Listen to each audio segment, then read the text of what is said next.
이런 생각 혹시 해보신 적 있나요? 나는 아직 젊은데. 하지만 거울을 보면 어느새 주름이 늘어 있고 계단을 오르면 숨이 차고 무거운 걸 들기가 힘들어졌습니다. 친구들과의 대화 주제도 바뀌었죠. 요즘 어디가 아프다더라. 누구는 병원에 입원했다더라. 이런 이야기들이 자연스럽게 나옵니다. 정말 무서운 건 이겁니다. 80세가 되면 70대와 완전히 다른 삶이 펼쳐진다는 사실 말이에요. 오늘 건강해도 내일은 어떻게 될지 모르는 나이가 바로 80대입니다. 그런데 대부분의 사람들은 이 사실을 모릅니다. 60대, 70대를 그냥 흘려보내다가 80세가 되어서야 뒤늦게 후회하죠. 그때 미리 준비해 둘 걸. 하지만 그때는 이미 늦습니다. 80세의 몸은 아무리 관리해도 회복이 어려운 경우가 많거든요. 마치 생로병사의 거대한 벽이 거친 파도처럼 순식간에 우리를 덮치는 것처럼 느껴집니다. 그렇다면 우리는 지금 무엇을 준비해야 할까요? 오늘 여러분께 행복한 노후와 불행한 노후를 결정짓는 핵심 비결 7가지를 말씀드리겠습니다. 첫 번째 비결. 혼자서도 잘 지내는 법을 익혀라. 나이가 들면 친구가 줄어드는 건 자연스러운 일입니다. 걱정하지 마세요. 오히려 좋은 사람들만 곁에 남고 있다는 증거입니다. 많은 분들이 외로움을 두려워하시는데 사실 혼자 있는 시간이야말로 진짜 보물 같은 시간입니다. 어떤 사람들은 혼자 있는 시간을 견디지 못해 항상 누군가와 연결되어 있으려고 합니다. 하지만 얕은 관계 속에서는 마음이 여전히 공허하고 오히려 더 큰 고독을 느끼게 됩니다. 이 고독을 채우려고 또 다른 사람을 찾게 되는 악순환이 반복되죠. 반면 홀로 있는 시간의 고요함 속에서 자기 자신을 되돌아보는 시간을 가지다 보면 어떻게 될까요? 그 고독의 속삭임은 점차 잦아들고 지금 이대로도 충분하다는 만족감이 생깁니다. 나아가 다른 사람에게 휘둘리지 않는 나만의 사고방식이 생기고 보다 건강하고 행복하며 특별한 삶을 살게 됩니다. 혼자를 즐길 줄 아는 사람들을 보세요. 배우자를 잃어도 무너지지 않습니다. 단골 식당 사장님, 복지관 직원들, 봉사활동 동료들과 느슨하지만 따뜻한 관계를 이어갑니다. 깊은 속마음을 드러내지 않더라도 적당한 거리감을 유지하는 이런 관계들이 삶을 지탱해주는 중요한 안전망이 되어줍니다. 나이가 들수록 오늘 만날 사람과 오늘 할 일이 무엇보다 중요합니다. 반려견과 산책하며 계절에 따라 바뀌는 길가의 꽃들을 바라보고 학교에 등교하는 아이들을 지켜보는 것만으로도 충분합니다. 사회와의 작은 접점만 유지해도 그것으로 충분한 것입니다. 두 번째 비결. 체력을 기르고 건강을 유지하라. 누구나 오래 사는 것을 꿈꿉니다. 하지만 오래 산다고 다 행복할까요? 중요한 것은 얼마나 오래 사느냐가 아니라 얼마나 건강하게 사느냐입니다. 25년을 병원과 집만 오가며 침대에 누워 지내는 100세보다는 죽기 얼마 전까지 텃밭을 가꾸며 친구들과 여행을 다니는 87세의 삶이 더 행복하지 않을까요? 자기 관리에 우선순위를 두고 규칙적인 운동을 하고 영양가 있는 식단을 유지하고 예방적 건강관리를 하는 것이 행복한 노후를 만드는 핵심입니다. 그리고 무조건 살을 빼야 한다는 고정관념을 버리세요. 60세 이후에는 체중 조절보다 근육량 유지가 더 중요합니다. 중년에는 대사증후군을 예방하는 것이 중요했지만 60세가 넘어가면 노화로 인해 근육량이 점점 줄어듭니다. 입맛이 줄어드는 경우도 있어서 영양 부족에 시달리는 분들도 계십니다. 살이 빠져서 좋다고 생각하다가는 70대, 80대의 근감소증으로 인한 전신 기능 저하로 거동이 불편해지는 상태에 빠질 수 있습니다. 이대로 가면 결국 다른 사람의 돌봄이 필요한 상황으로 이어지겠죠. 90대가 되어서도 직접 걸어다니고 가고 싶은 곳에 가고 맛있는 음식을 맛보려면 60세가 되었을 때 생각을 바꿔야 합니다. 살을 빼는 것보다는 근육을 늘려 노쇠를 예방하는 자세로 전환해야 합니다. 근육이 지나치게 감소한 상태인지 간단히 알아볼 수 있는 방법이 있습니다. 양손의 엄지손가락과 집게손가락으로 동그라미를 만들어 종아리의 가장 두꺼운 부분을 감싸보세요. 손가락이 닿지 않을 정도로 종아리가 굵다면 근육이 충분한 상태라고 볼 수 있습니다. 반대로 손가락이 만나거나 겹쳐지면 근육이 부족할 가능성이 있으니 노쇠 상태에 빠지지 않도록 각별히 주의할 필요가 있습니다. 60세가 넘으면 근육이 탄탄한 다리가 무엇보다 중요합니다. 꾸준한 다리 운동과 충분한 단백질 섭취는 노년의 건강을 지키는 열쇠가 됩니다. 규칙적으로 개인의 연령과 건강 상태에 맞게 운동하는 것이 좋습니다. 본인에게 느껴지는 약간 숨찬 정도의 중간 강도가 가장 좋으며 출퇴근할 때 한 정거장 정도 미리 내려서 걷거나 엘리베이터 대신 계단을 이용하는 것처럼 생활 속에서 작은 움직임으로 운동을 시작해 보세요. 은퇴하고 나면 열심히 운동해야지 하는 분들이 계신데 지금 당장 오늘부터 운동을 시작해서 남은 20년, 30년을 살아갈 근육을 미리 붙여놓고 체력도 만들어 놓으시길 바랍니다. 그래야 은퇴 후에도 계속 운동을 할 수 있습니다. 세 번째 비결, 바른 자세를 유지하라. 하루하루 어떤 생활 습관을 가지고 살아가느냐에 따라 자기도 모르는 사이 등이 산처럼 굽은 곡선이 그려지거나 무릎이 휘어지고 허리가 구부정해질 수 있습니다. 건강과 근력을 위해 열심히 걷거나 달리기 운동을 하는 사람도 자세가 좋지 않다면 무릎과 허리에 무리가 가고 관절 범위가 오히려 좁아질 수 있습니다. 그러므로 평소에 자세를 주기적으로 점검해 주는 것이 중요합니다. 올바른 자세는 옆에서 보았을 때 허리뼈와 목뼈가 완만한 곡선을 그리는 것입니다. 전신이 보이는 거울 앞에 서서 몸의 정면과 측면에서 본인의 자세를 찬찬히 살펴보세요. 벽에 등을 대고 똑바로 서보는 것도 좋은 방법입니다. 벽에 발뒤꿈치를 붙이고 바르게 섰을 때 등과 머리 뒷부분이 벽에 닿지 않는다면 자세가 앞으로 기울어졌다는 증거입니다. 자세가 비뚤어지는 원인 중 하나는 근력의 저하입니다. 늘 같은 쪽 어깨에 가방을 메거나 날마다 같은 방향으로 다리를 꼬고 앉는 등 어느 한쪽으로 치우친 습관 때문에 자세가 틀어질 수도 있습니다.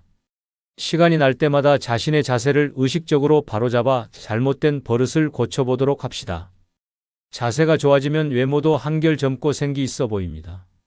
나이가 들어서도 근사한 매력을 유지하는 사람들의 공통점은 적당한 체중과 꼿꼿하게 바른 자세입니다.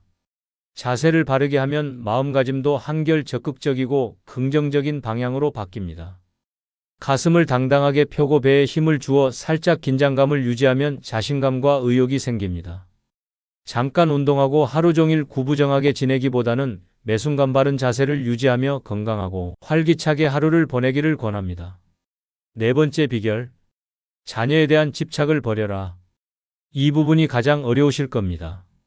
하지만 꼭 필요한 이야기입니다. 자녀로 인해 노부모가 죽게 되는 세 가지 경우라는 씁쓸한 농담이 있습니다. 재산이 있는 부모가 손 벌리는 자녀를 면박하면 맞아 죽고, 찔끔찔끔 달라는 자녀의 성화에 시달려 죽고, 한꺼번에 달라는 자녀에게 탈탈 털려 굶어 죽는다는 것입니다. 이 농담은 현실에서의 상황을 풍자한 말로 자녀에게 재산을 물려줘야 한다는 과도한 집착이 오히려 부모와 자녀 모두를 불행하게 만들 수 있음을 경고하고 있습니다. 당연히 부모의 재산을 자식에게 물려준다는 생각을 버려야 합니다. 자식에게 전 재산을 다 주었더니 집에서 쫓겨나거나 버림을 당하는 뉴스도 종종 접하게 됩니다. 내가 이제는 늙었다고 자식에게 재산을 물려주는 순간 자식을 잃고 자식들에게 모든 것을 쏟아부은 대가로 자신의 생활이 없어지게 됩니다. 즉 내 인생도 잃습니다. 감귤 빼먹듯이 조금씩 재산이 줄어 노년이 비참해질 수 있습니다. 이런 불상사를 피하려면 일찍이 자녀에게 물려줄 돈이 없다고 선언하고 돈에 대한 기대를 버리게 해야 합니다. 자식을 결혼도 시켜주고 집도 마련해주고 결혼 후에도 물심양면으로 도와줄 방법을 찾는 것은 진정한 사랑이 아니라 자녀의 독립을 막는 독이 될 수 있습니다.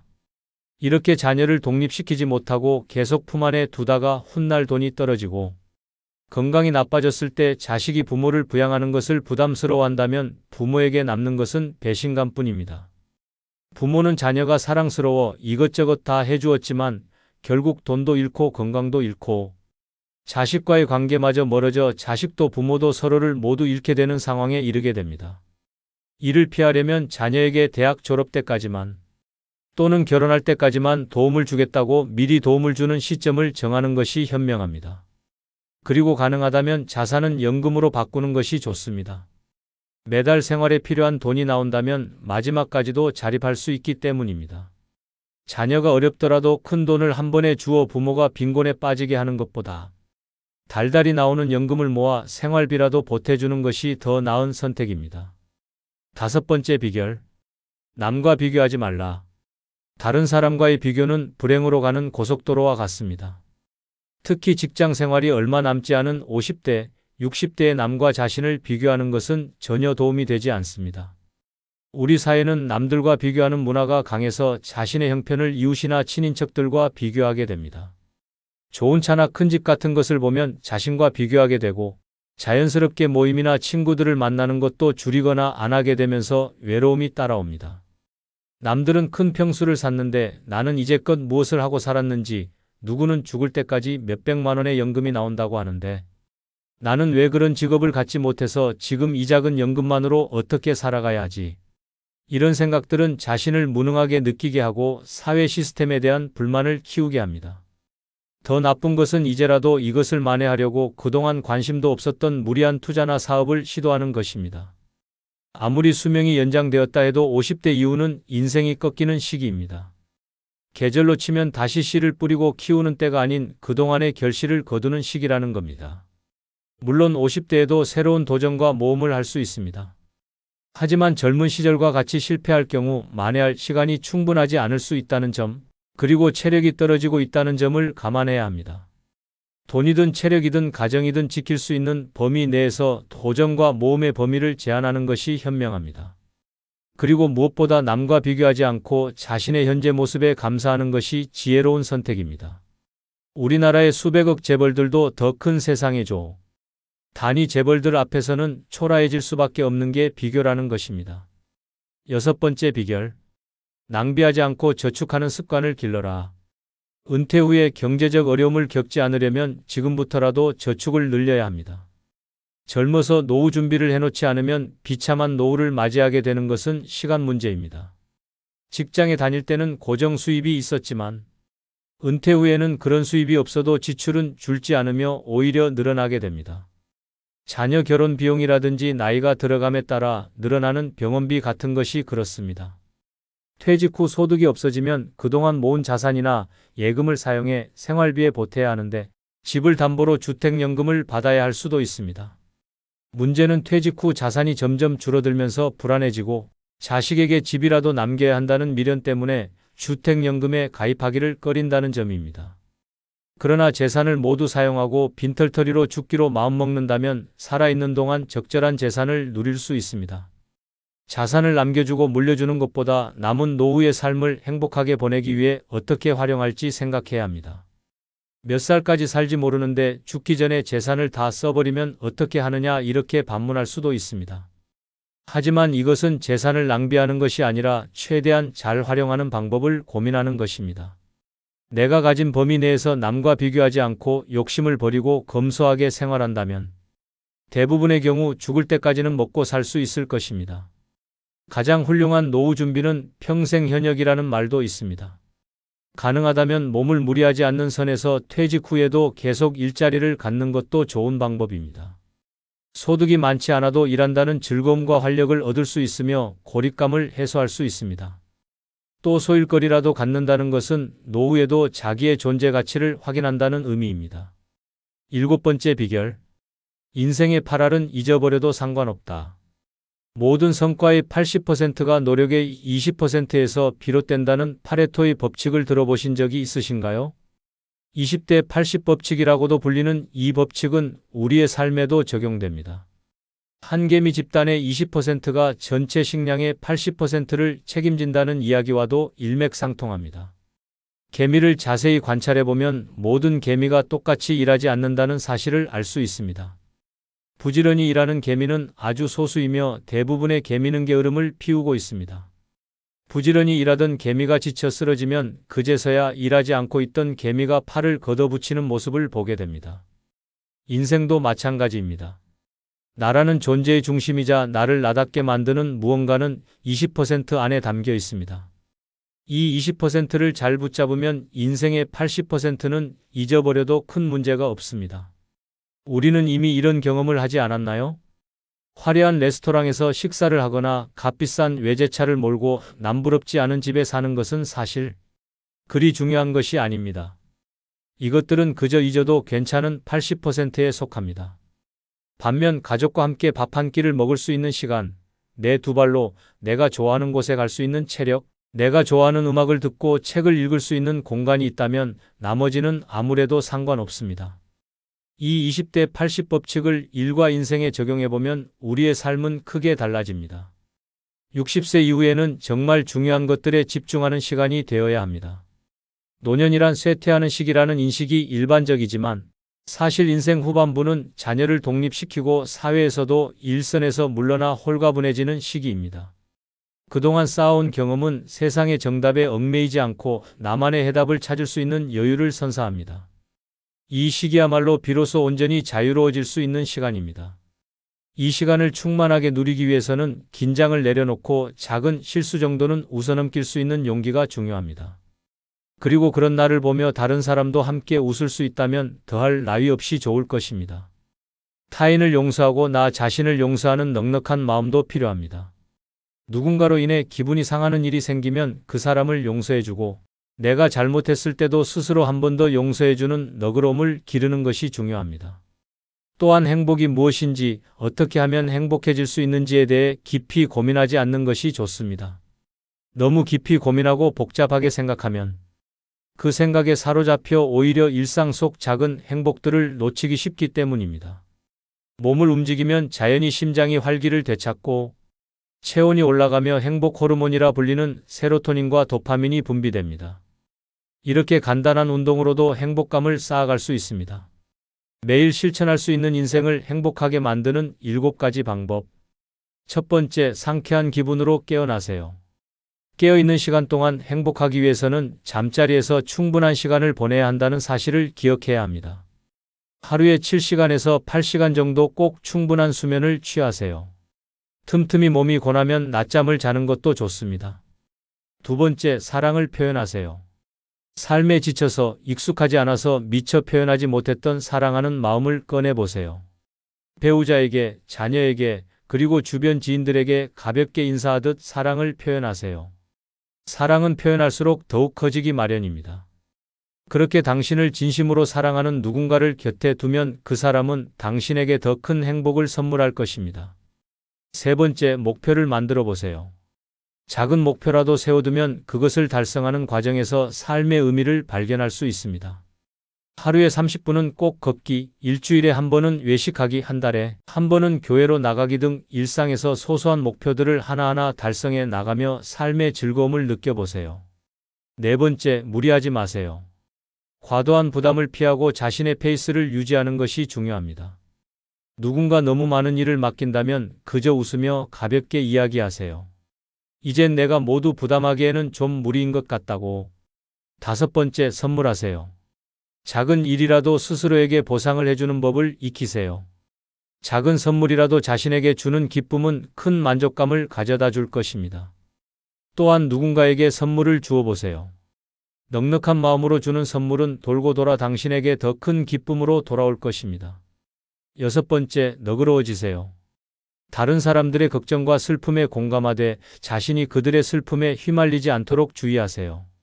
일곱 번째, 놀이를 잊지 마세요. 우리는 어른이 되면서 놀이의 소중함을 잊어버리고 살아갑니다. 특히 배우자와 함께하는 놀이는 스트레스를 풀고 웃음을 되찾게 해줍니다. 사랑이 있는 삶. 세상은 험난할지라도 사랑을 거부하는 사람은 없습니다. 사랑하는 사람에게서 받는 사랑은 우리에게 큰 희망을 안겨줍니다. 그리고 그 희망은 어떤 어려움도 이겨낼 힘을 줍니다. 세상 모든 사람에게 필요한 것은 사랑입니다. 어려움에 처한 사람일수록 더 큰 사랑이 필요하죠.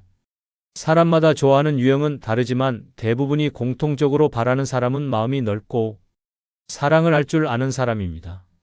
하지만 현실에서는 이런 사람을 찾기란 하늘에서 떨어지는 번개를 맞는 것보다 더 어렵습니다. 처음에는 그렇게 마음이 넓어 보이던 사람도 시간이 지나면 우리와 크게 다르지 않은 사람임을 깨닫게 됩니다.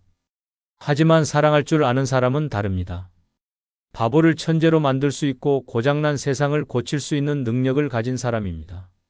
우리가 조금 더 사랑을 베푼다면 어디서든 환영받는 주인공이 될 수 있습니다. 사랑받기보다는 사랑을 주는 사람이야말로 세상의 진정한 주인공입니다. 지금 이 순간을 살아가기. 시간은 강물이 바다로 흐르듯 계속 흐르고 우리는 매일 우리의 종착지를 향해 가고 있습니다. 나는 하루하루를 진정 나 자신의 마음에 따라 살아가고 있는지 아니면 타인의 시선에 매달려 남겨진 시간들을 낭비하고 살고 있지는 않은지 그 과정에서 소중한 가족과 친구들을 놓치고 있지는 않았는지 한 번쯤 돌아볼 수 있는 시간이 되셨으면 합니다. 내게 주어진 것에 감사하고 그것을 있는 그대로 받아들이면 행복의 답이 내 안에 담겨 있다는 것을 알게 됩니다. 행복은 멀리 있는 것이 아니라 지금 여기 내 마음속에 담겨 있는 것입니다. 인생이란 바로 여기 지금입니다. 행복을 느낄 시간과 공간 그리고 사람은 다른 곳이 아닌 바로 지금 내 앞에 있습니다. 어제 죽은 사람들도 오늘 하루를 더 살기 원했던 그 귀한 시간 속에서 우리는 지금을 살아가고 있습니다. 괴로움 속에서도 희망을 만들어가는 법을 배워야 합니다. 살아있음 자체가 기쁨이고 사람을 만날 수 있다는 것만으로도 감사할 일입니다. 나이가 들어가며 지나간 세월을 돌아보면 그 시절이 비록 어려웠어도 다 행복했다고 이야기하게 됩니다. 왜냐하면 누구에게나 반짝이는 순간이 있기 마련이니까요. 인생은 그런 추억으로 사는 것 같습니다. 고난을 겪어본 사람만이 행복을 진정으로 느낄 수 있는 법입니다. 그래서 지금 이 순간이 가장 중요합니다. 지금 이 순간 함께하는 사람들과 어울려 한 번이라도 웃으며 나누는 이야기가 바로 인생의 참된 즐거움입니다. 만족스러운 노년을 위한 지혜. 만족스러운 노년을 준비하는 방법은 이처럼 단순합니다. 여유로운 태도로 삶의 군더더기를 과감히 덜어내고 허벅지 근육과 체력을 기르는 데 집중한다면 누구나 행복한 노년을 맞이할 수 있을 것입니다. 사회적 평가에서 자유로워지는 것도 필요합니다. 내가 어떤 회사를 다니고 얼마의 연봉을 받으며 얼마나 큰 집에 사는지를 평가받던 시기는 이미 지나갔습니다. 그저 내일은 또 건강한 하루를 보낼 수 있을지 한치 앞을 알 수 없는 인생입니다. 지금까지 열심히 살아왔다면 그것으로 충분합니다. 외부의 시선과 불필요한 고정관념에 사로잡히지 말고 스스로의 기준에 따라 살아가야 합니다. 이젠 자기의 즐거움을 위해 사는 것이 가장 현명한 일인 거죠. 또한 더 이상 남자답게 여자답게 살 필요도 없습니다. 이제는 남녀의 구분을 넘어 본연의 내가 되는 시기입니다. 좋은 사람이 되려 애쓸 필요도 없습니다. 남들에게 좋은 사람이라는 말을 들으려 노력하기보다는 스스로에게 솔직하고 충실한 시간을 보내는 것이 중요합니다. 100세 시대 인생의 절반을 넘긴 사람이라면 누구나 삶의 현장에서 고군분투해온 탓에 몸도 마음도 지쳐 있을 것입니다. 이제는 살아가는 방식을 바꿀 때입니다. 세상의 기준, 타인의 평가, 불필요한 의무감과 인간관계는 모두 홀가분하게 잊어버리세요. 자신에게 정말 소중하고 본질적인 것에만 집중하는 지혜로 앞으로의 시간을 채워나가세요. 사람들이 죽음 앞에서 가장 후회하는 것을 살펴보면 우리가 일상에서는 사회적 성공이나 재물에 대한 것은 거의 없습니다. 그들이 후회하는 것은 우리가 조금만 마음을 기울였다면 쉽게 해낼 수 있었던 것들입니다. 무엇보다 자신을 더 사랑하고 하고 싶은 일을 하며 더 많이 웃고 즐기셨으면 합니다. 웃음과 즐거움이야말로 진정한 건강의 비결이요. 행복의 열쇠입니다. 노년의 친구들과 함께하는 삶. 친구가 나를 부르지 않는다고 외로워 말고 내가 먼저 친구를 불러 희노애락을 함께 나눌 친구를 만들어 산에도 가고 술도 한잔 나누며 노후를 외롭지 않게 즐겁고 행복하게 보냅시다. 노년에 친한 친구가 두 사람만 있어도 인생을 잘 살았다는 말이 그때는 마음에 와닿지 않았는데 정년 후에야 실감이 납니다.